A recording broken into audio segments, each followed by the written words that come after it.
Hello guys, welcome to episode 3 of WAP. Today I have a good friend, Matt Lanier. He's going to tell us his story. And Matt, have you told this story somewhere else before, or? I have. You have? The Mishke Roadshow podcast, and he interviewed me and got the story about 3 years ago. The way you describe your journey through mental health, what you overcame, I'm blessed to be able to tell it, so thank you so much for your time. Thank you for being here again, and I'm just happy you're here, and I can't wait to hear it. Yeah, thank you. Just kind of share with us a little bit what happened. So I had been struggling with depression for several years as a young adult, and I just didn't know how to live. All I could think of is how to get rid of that, and for me at the time it was booze. I finally drank myself to the point one night about 3 a.m. where I just decided it was time.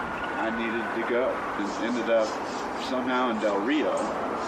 I did go down into Mexico that first night, and I was at a bar, and I ended up dancing with this girl, and I was dancing next to another guy about my age, maybe a little bit older, and that girl's sister. And we danced and danced and danced and all this stuff, and then all of a sudden it ended up the two of us at this bar. And the two of us just sat there, and the thing is, my favorite book is Lonesome Dove. And he reminded me of Augustus McCrae, which was my favorite character. And so he and I instantly bonded, drank until, 6 o'clock in the morning, shared a cab back over across the border, and ended up at Kettle, 24-hour restaurant, having some steak and eggs and trying to eat away our hangover. And so before we parted ways, he said, well, my wife and son and I live on this ranch right outside of town, and we'd love for you to come out. We're right on the river and all this stuff. And so I went home and slept off my hangover, got up the next day, and decided I was going to go out there and see where that led. And I went out and met up with he and his wife and son, and we drove around the ranch, drank some beers, all this stuff, hung out, went swimming in the river, and ended up back at their place, and we stayed up until the wee hours of the night drinking whiskey. And when I awoke the next morning on their couch, the house was empty. And I don't know, I got up, I didn't know where they went. I went in the kitchen, found a note that said we're out on the ranch doing some stuff, help yourself to whatever, we'll be back in a little while. And so I started looking around the place, and I kind of looked over at the end of this hallway, and I saw this gun cabinet, and it was full of guns, lots of hunting rifles and whatnot. And I thought, okay. And I went and looked at the gun cabinet, and I found the oldest, what I thought would be the one that would set them back the least if they were missing it. And I grabbed it, and it was a .22 rifle, and I grabbed some bullets and walked over to the kitchen counter and left some cash on the counter and a note that said, sorry for taking this, I hope it doesn't set you back, and here's something to replace it with, and thanks for everything. And that was it. And all this time, it's thinking back on this, it's just all this time, all I could think of was I was about to end my life. But at the same time, I was operating like me, I couldn't take somebody's gun without giving them something. I had to write a note, I had to leave some money and then get out of there. And all I was going to do was going to end my life. Went back into town, checked into a motel. I sat there most of the night with a bottle of whiskey and a rifle between my legs, wondering when and how this was going to go down. And I passed out. And I woke up the next day, and I was sitting there, and I was like, okay. I was like, all right. Of course, by that time I was hungover instead of drunk, and I was like, all right, this is the time. And I got myself up. I walked over to a chair. I sat down in it, and I put the butt of the gun down, and I leaned over, and I put the rifle in my mouth, and I did it. Pulled the trigger. And all of a sudden, it was one of the loudest noises I've heard, and just an explosion, basically, is what it felt like. And I hit the ground face first. I was lying there, and my ears were ringing, and I could feel pulsing, and I was like, okay, I think I'm alive. And so I pushed myself up, and I stand up, and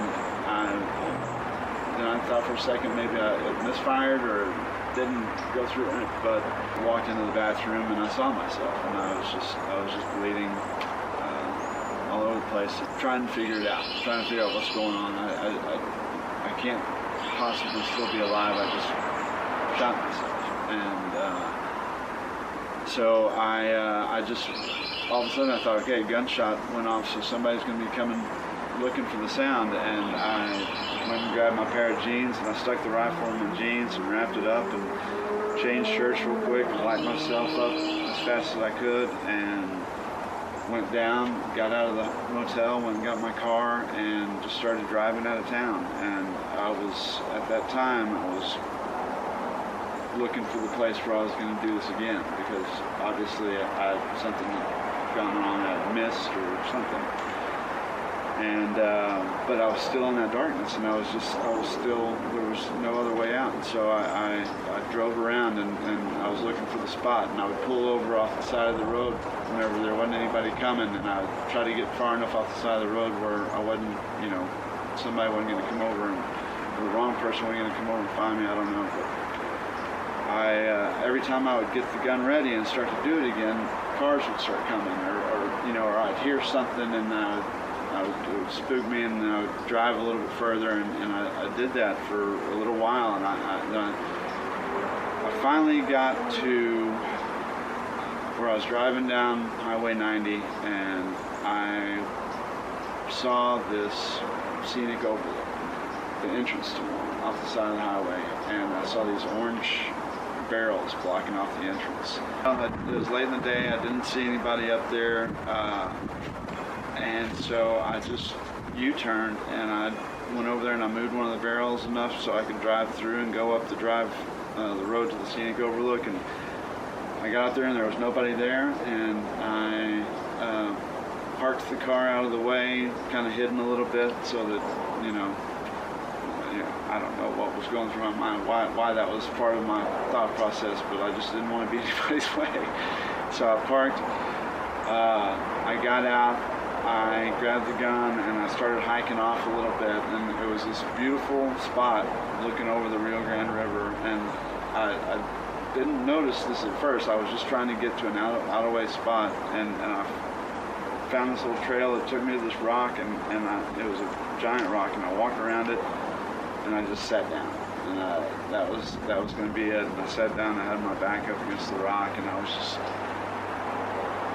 facing right at sunset, and it took me a second until I sat down, and I put the gun down again, and I got in a position, and I got it back in my mouth, and I looked up, and then that's when it just snapped from me. Like, all of a sudden, not only was I looking at the most beautiful thing I'd ever seen, the most beautiful sunset, all of a sudden, like, all the faces of everybody I love and everybody that means so much to me started just flooding my mind.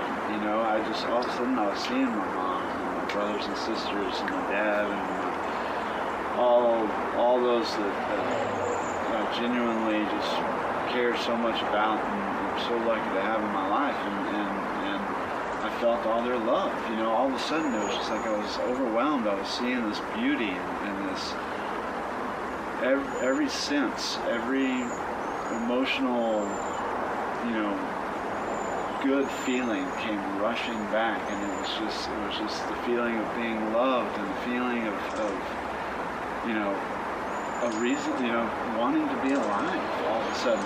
After just however long I was in that dark, I can't tell you an exact amount of time or anything. I know it because it just got darker and darker and darker until it was just black.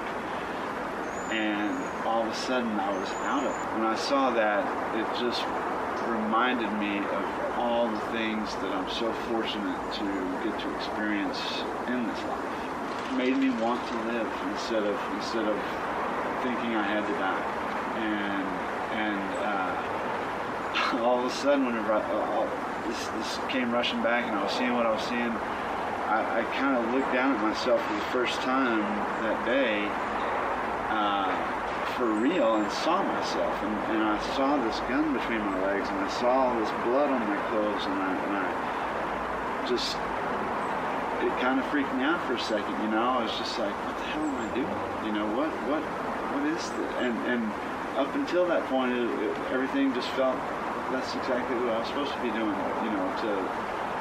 And the end sight was all, it was going to be over. I gave up. It was, I wanted out, and that was the only thing I saw. And then all of a sudden it was the complete opposite. And I saw myself, and I was so thankful to still be breathing and still be able to see these things and have all these feelings. All of a sudden I just wanted to live. And I watched that sun go down, and I stood up with the gun, and I walked over and got in my car, and I drove down the hill to this little gas station, and I tossed the gun out in a dumpster. Just drove myself to the hospital, walked up to the desk and told them what I had done, and I obviously had blood and everything still, and this doctor that happened to be walking by behind the front desk heard what I was talking about and was like, I have an x-ray room open, come on in and I'll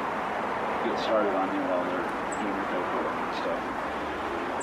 And I went in there, and he took a picture, and he said, I'm not going to give you a medical explanation or anything like that. I'm just going to show you your picture, and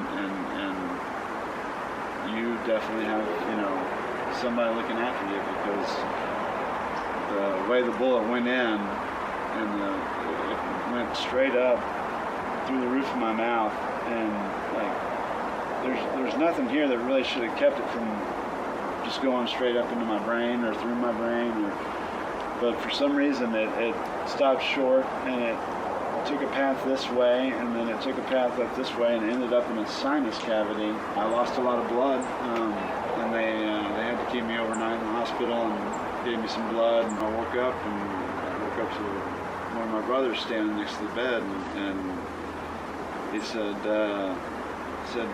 how you feeling? I said, remarkably, I'm feeling pretty good. And he said, are you going to do that again? And I said, not today. No. And he said, you want to go home? And I was like, yeah. And so while I was in that hospital, I was so overwhelmed by the instant gratitude I felt for just being, and being able to sit in a room with people that were in pain or had gone through pain similar to what I had gone through, and realizing that it wasn't just me, first of all, and second of all, that it was okay because I was still breathing, and so I had a chance to work on this stuff, and it didn't matter what I was going to uncover in myself. None of that mattered at the time. It was just, I was alive. I started realizing that all those feelings were okay. It was like I didn't have to apologize. I didn't have to worry.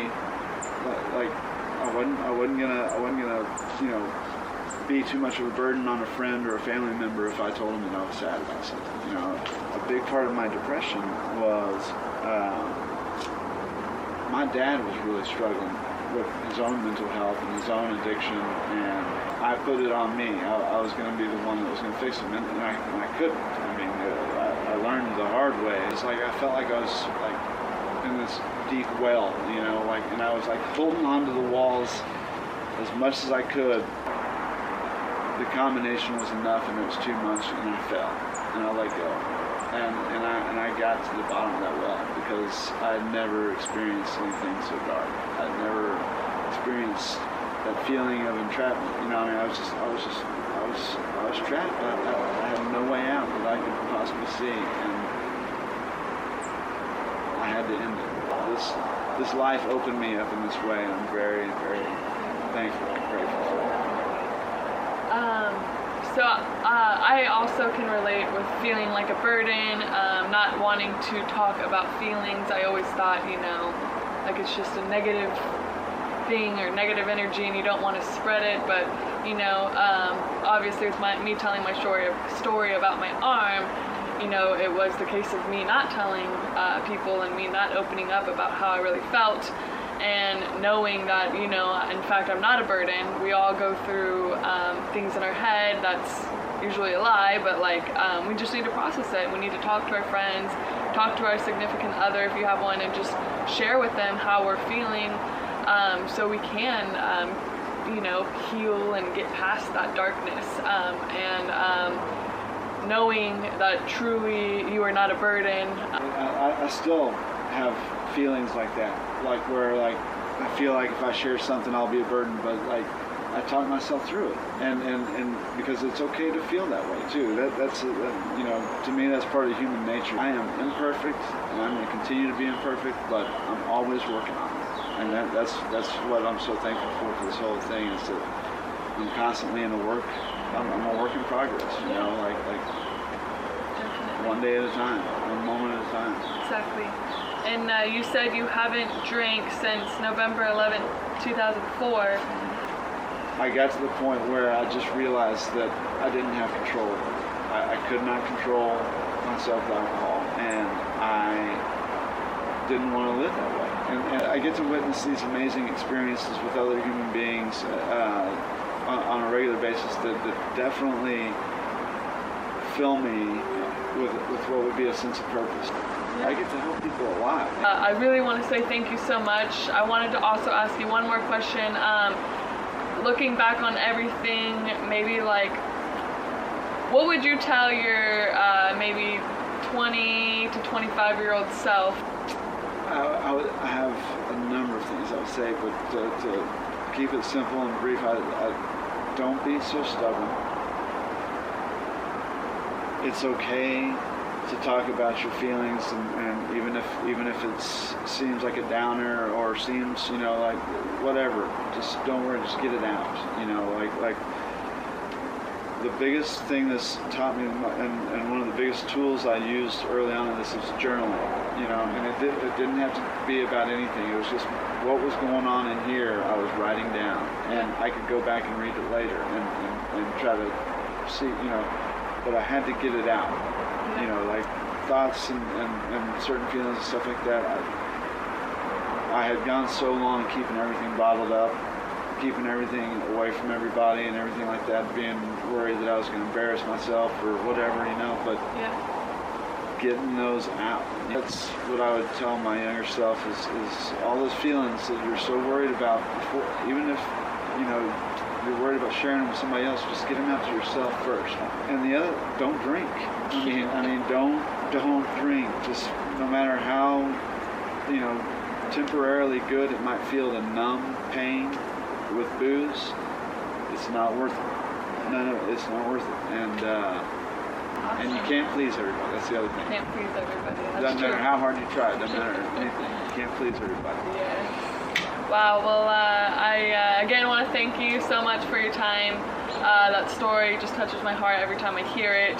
I know a lot of people can relate on feeling as if they were a burden, so that's why I created this channel, and I'm so glad your story was so relevant with mental health, with drinking, that you know, when you told me you needed to talk to me, kind of in that sense of that it just kind of fell into my lap and that it was meant to be. I appreciate what you're doing, and I hate that you had to get to the point where you did in the last episode, you know, that you talked about, but at the same time we're sitting there talking about it, and I'm so thankful for that. Definitely. Had me get the steps I needed in order to get help, so it was meant to be as well. But thank you so much. I hope y'all enjoyed episode 3. It's been an honor. Thank you so much. I'm honored. I'm flattered to be able to be on here, and I'm thankful to be able to share it with you. Yes. Thank you guys, and we'll see you next time. Hey guys, so thank you so much for taking your time and watching episode 3 of WAP. I just hope that this can be of help, and I hope to see you next time. And for real, don't hesitate to reach out if you need that help. If you need therapy, I had to get it myself, you know. You shouldn't be ashamed of it. I think we would all benefit from it. But yeah, guys. Anyways, appreciate Matt. Thank you so much for being on my channel, and I just want to say goodbye, and just whatever's not serving yourself, just kind of get rid of it. Think positively. Our minds have so much more power than we think they do. So just remember to talk to yourself nicely and be patient with yourself. Anyways, guys, thank you. Until next time.